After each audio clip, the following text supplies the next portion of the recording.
Buenas noches, mi nombre es Angie Carolina González y el día de hoy les voy a explicar algunas funciones y fórmulas de Excel para el análisis de datos.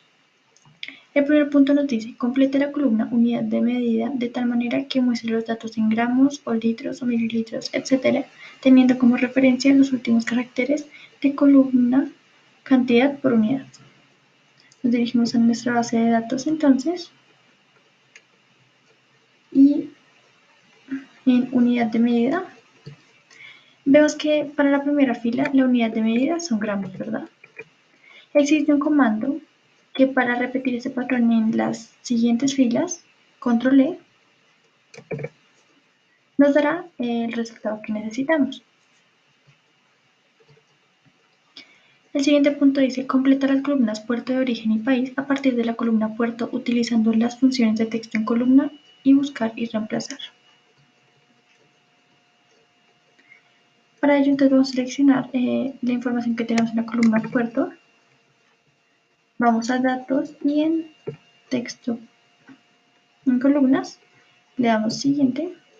Vemos que nuestra información está separada por punto y coma, entonces siguiente, le damos que el destino va a ser la celda B2 y terminar. Listo, como vemos entonces ya Excel nos separó el puerto de origen y el país. Ahora utilizando control F, que es buscar y reemplazar, entonces vamos a quitar por ejemplo los puntos, que no los vamos a reemplazar por nada. La palabra en y listo. Como vemos entonces ya tenemos la información. El siguiente punto nos dice, complete la columna partida arancelaria teniendo en cuenta la función buscar V. Vamos a nuestra base de datos y en partida arancelaria entonces en inglés VLOOKUP o en español buscar V. Vamos a buscar el producto, el nombre del producto, punto y coma. Ahora, ¿en dónde lo vamos a buscar? En la tabla.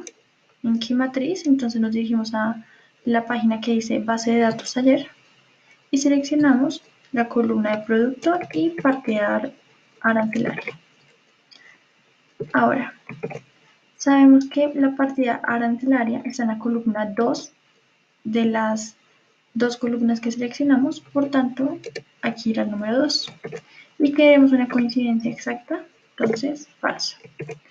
Ahora, ¿cómo queremos arrastrar esta fórmula a las demás filas? Vamos a fijar la matriz en la que buscamos la información, porque pues va a ser igual para todas las filas. Y arrastramos. Listo. El siguiente punto nos dice entonces, complete la columna costo total teniendo en cuenta las unidades vendidas y la cantidad. Luego súmale el porcentaje de su costo logístico. En nuestra base de datos entonces, ya previamente se calculó el costo logístico, entonces es las unidades vendidas por el costo por unidad más el costo logístico. Y arrastramos con doble clic la fórmula. Como último punto entonces tenemos completar la columna alerta pedido con el mensaje seguimiento urgente si las unidades vendidas son mayores a 70 y el costo por unidad es mayor a 100.000. De lo contrario debe aparecer el mensaje normal. Vamos a taller y esto lo vamos a solucionar por medio de la función if o en español sí. Nuestra prueba lógica entonces será, como tenemos dos condiciones, debemos emplear la función if. Entonces, nuestra primera condición es que si las unidades vendidas por mes son mayores a 70 y nuestra segunda condición será que si el costo por unidad es mayor a 100.000, cerramos nuestra función y punto y coma. Si ambas condiciones se cumplen, entonces el mensaje que saldrá será seguimiento urgente. De lo contrario, si entonces esto es falso, entonces deberá salir el mensaje normal. Cerramos y lo que hacemos es arrastrar nuestra fórmula. Y listo, esto fue todo por el día de hoy.